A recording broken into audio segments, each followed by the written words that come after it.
بسم الله الرحمن الرحيم. اهلا وسهلا بكم في قناتكم الكرة تحت الضغط. دايما في بدايه كل حلقه بقول اللي احنا ما بنحللش تكتيك، احنا بنحلل الاسباب والعوامل النفسيه اللي بتاثر على نتيجه المباريات. كمان بنحلل العوامل والاسباب النفسيه اللي بتاثر على اداء اللاعبين داخل الملعب. النهارده في حلقتنا هنتكلم عن نجم غير عادي. هنتكلم على الكابتن محمد الشناوي، لاعب النادي الاهلي ومنتخب مصر. محمد الشناوي الفترة الأخيرة أكتر واحد في النادي الأهلي تعرض للانتقادات. الانتقادات من المحللين الرياضيين والنقاد، واللي أكتر منهم جمهور النادي الأهلي. ليه محمد الشناوي؟ وليه جمهور النادي الأهلي؟ عشان جمهور النادي الأهلي دايما عايز محمد الشناوي وعايز لعيبة النادي الأهلي أحسن حد في الدنيا كلها. طيب، النهارده عنوان حلقتنا سر الشناوي بين العرش والهوى. عنوان غامض شوية. قبل ما أدخل في الحلقة هقول لكم ان الشناوي وقف 482 مباراه، استقبل فيهم 391 هدف بكل المباريات اللي محمد الشناوي لعبها. اما بالنسبه للنادي الاهلي لعب 331 مباراه، استقبل فيهم 219 هدف. محمد الشناوي حارس مرمى بيلعب برجله اليمين وبيصد بايده اليمين. كل اللي هو بيلعب بايده اليمين ورجله اليمين. يا ترى الاهداف اللي دخلت في محمد الشناوي اكتر ناحيه اليمين ولا ناحيه الشمال؟ عاوزك تفكر معايا.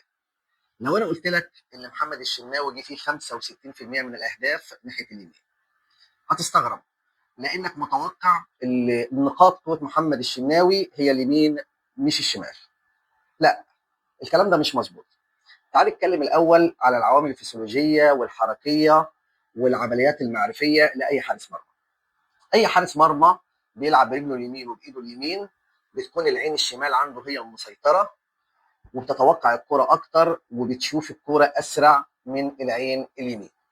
فعشان كده الحارس دوت بيروح للكرة ناحية الشمال أسرع وبيتصدى لها أسرع من الناحية اليمين. كمان اللي الحارس اللي بيلعب بإيده اليمين ورجله اليمين بيكون ارتكازه كله على القدم الشمال، وده بيسمح له بالانقضاض ناحية الشمال أسرع، والتصديات بتاعته بتبقى ناحية الشمال أسرع. كمان الحارس اللي بيلعب برجله اليمين بيكون عنده الادراك الحركي ناحيه اليمين في المخ، يعني بيأثر على اتجاهه ناحيه الشمال، فبيخليه يشوف الكوره وبيتوقعها اكتر من الناحيه اليمين. عشان كده تصديه كلها بتبقى ناحيه الشمال افضل من الناحيه اليمين. كمان الحارس اللي بيلعب بايده اليمين ورجله اليمين بيكون عنده معتقد خاطئ اللي نقطه قوته الناحيه اليمين، فبيكون قافل الناحيه الشمال اكتر من الناحيه اليمين، فالناحيه اليمين بتبقى فيها مسافه كبيره، فاي تسديده قويه اللي الحارس ما بيقدرش يتعامل معاها بسهوله فبتدخل فيه بسهوله. كمان الحارس اللي بيلعب بايده اليمين ورجله اليمين بيكون عنده مشكله ثانيه، اللي هو من كتر الاهداف اللي بتخش فيه ناحيه اليمين بيحصل له حاجه اسمها خوف لا ارادي. الخوف اللا ارادي بيخلي اي كوره او تسديده قويه من ناحيه اليمين بتدخل فيه بسهوله برضه. انا كده شرحت لكم العوامل الفسيولوجيه والحركيه لاداء الحارس اللي بيلعب بايده اليمين ورجله اليمين. النهارده بقى هنتكلم على شغلنا داخل الحلقه، وهي الاسباب والعوامل النفسيه اللي اثرت على محمد الشناوي. اول سبب اثر على محمد الشناوي هو وجود مصطفى شوبير وضغط مصطفى شوبير على محمد الشناوي. تاني حاجه انتقاد الجمهور والمحللين الدائم لمحمد الشناوي عن تذبذب مستواه. ثالث حاجه كون ان محمد الشناوي كابتن الاهلي فهو محطوط تحت ضغط نفسي وعصبي كبير. حد فيكم هيقول لي اشمعنى محمد الشناوي واشمعنى هو اللي واقع تحت ضغط؟ لما نيجي كده نسترجع مباراه محمد الشناوي هنلاقي محمد الشناوي ما بيستمرش مستواه ثابت معظم الوقت. في ماتشات بيكون كويس جدا، وفي ماتشات بيدخل فيه كور سهله وبسيطه. في عالم علم نفس رياضي اسمه روبرت وينبرج قال لنا اللي اللاعب اللي ما بيحافظش على مستواه او الحارس اللي ما بيحافظش على مستواه بيبقى عنده مشكله في حاجه اسمها الاداء الانفعالي او التنظيم الانفعالي.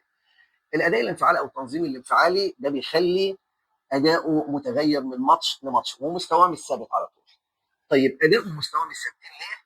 عشان الضغط النفسي والعصبي اللي بيأثر على مستوى حارس المرمى.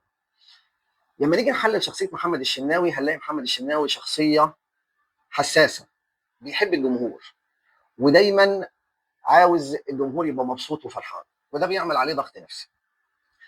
الكلام ده ظهر قبل مباراه بورتو في كاس العالم للانديه، لما محمد الشناوي راح سلم على الجمهور قبل الماتش. ما فيش حد بيسلم على الجمهور قبل الماتش، بيحييهم من بعيد، لا محمد الشناوي راح سلم عليهم. كمان من حبه للجمهور بيحس بخيبه امل رهيبه من النقد الدائم والسباب الدائم للجمهور في شخصه او في شخص اي حد في النادي الاهلي، وده ظهر اثناء مباريات الدوري العام. طيب، حب محمد الشناوي للجمهور وكون اللي هو مش عاوز الجمهور يزعل. محمد الشناوي قبل كل مباراه مصيريه او مباراه صعبه بيعمل حاجه غريبه جدا، عنده حاجه اسمها الحوار الذاتي السلبي. محمد الشناوي قبل الماتش واثناء الماتش حواره ذاتي سلبي. يعني ايه حواره ذاتي سلبي؟ يعني بيفكر في الاثار المترتبه للهزيمه. احنا لو اتهزمنا الجمهور هيقول علينا ايه؟ الجمهور هيزعل، الجمهور هيشتمنا. كل الافكار السلبيه ديت بتفقد محمد الشناوي تركيزه، وده اللي حصل في ماتش بورتو الاخير. محمد الشناوي لما فقد تركيزه حصل له في الجول الثالث تردد رهيب. الجول الثالث كانت ركنيه، محمد الشناوي اتردد يطلع ولا ما يطلعش، فالكره دخلت في جول. يبقى الضغط اول حاجه عملها فيه خلاه يفقد تركيزه وبالتالي اتردد. الضغط العصبي كمان عمل لمحمد الشناوي ايه في الجول الثاني والرابع، اللي محمد الشناوي قله التركيز بتاعته ما خلتوش عنده توقع للكره.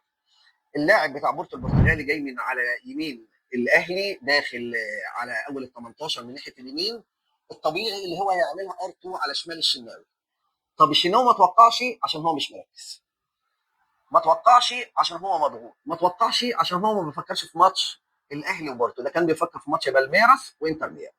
الجون الرابع نفس الكلام، الراجل خد الكوره من على بدايه ال 18، وضع التشريح لجسمه اللي هو هيلعبها على يمين الشناوي.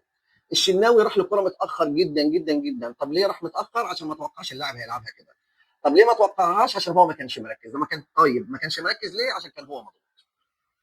انا عايزك تبص للشناوي كويس بعد الجون الرابع، وبص على وشه كويس، وبص ازاي الشناوي نفخ بعد الجون الرابع. ده اكبر دليل اللي الشناوي مضغوط نفسيا، اللي الشناوي شايل الاهلي وشايل جمهوره على كتافه. طيب انا عاوزك تعمل مقارنه بسيطه بين محمد الشناوي في اللقطه ديت وبين جون الارجنتين مارتينيز في نهائي كاس العالم اللي فات. كانت الارجنتين بتلاعب فرنسا، وقبل دقيقتين من انتهاء الشوط الرابع والمباراه جه انفراد للاعب فرنسا وشاط الكوره في مارتينيز. توقعها بطريقه غريبه وعجيبه. طب ليه مارتينيز توقع الكوره دي؟ عشان هو ما عندوش حوار ذاتي سلبي. كل الحوار اللي مارتينيز بيعمله مع نفسه قبل الماتش حوار ايجابي، كلها ايجابيات للفوز، عنده هدف واحد هو الفوز. بالتالي ما بيفقدش تركيزه، بالتالي عنده توقع للكوره. طيب، يبقى كده بعد الكلام اللي انا قلته ده الشناوي جاني ولا مجني عليه؟ انا هسيب الاختيار لحضرتك، واكتبوا لي في الكومنتات الشناوي جاني ولا مجني عليه. انا حابب اوجه 3 رسائل او 3 نصائح. النصيحه الاولى لمحمد الشناوي والجهاز الفني ومجلس اداره النادي الاهلي. كون اللي الشناوي كابتن النادي الاهلي ده بيخليه محطوط تحت ضغط رهيب الشكل، وضغط مستمر. الضغط المستمر بيفقد الشناوي تركيزه. انا شايف لو الجهاز الفني اتكلم مع الشناوي ومجلس الاداره اتكلم مع الشناوي اللي ده ضغط واحنا عاوزينك وانت من نجوم الفرقه، وكل اللي انت بتحتفظ بتركيزك طول الماتش، دي حاجه كويسه للنادي وللاعيبه، وبلاش حكايه الكابتنه بتاعت الفريق. لو الشناوي استجاب للموضوع دوت وركز في تدريباته وفي ماتشاته، اداؤه هيبقى افضل في المباريات الجايه ان شاء الله، وخصوصا في كاس العالم اللي جاي. النصيحه الثانيه هي للشناوي فقط. قبل كل مباراه صعبه او مصيريه، ليله الماتش بلاش حوار ذاتي سلبي، خلي حوارك دايما ايجابي. خليك دايما بتحط افكار ايجابيه تجاه الفوز مش تجاه الهزيمه. كمان مهم قوي اثناء التدريبات وقبل المباريات المهمه او كل المباريات بشكل عام، في تمارين اسمها تمارين الاسترخاء وتمارين التنفس العميق والتامل. اكيد المعد النفسي لنادي الاهلي عارفها كويس جدا. وعلى فكره بمناسبه المعد النفسي، هو عمل شغل كويس جدا مع اسامه ابو علي بعد ماتش بالبيرس، وده ظهر قبل ماتش بورتو هو معاه في ارضيه الملعب وكان بيتكلم معاه، وكانت النتيجه اللي هو احرز 3 اهداف.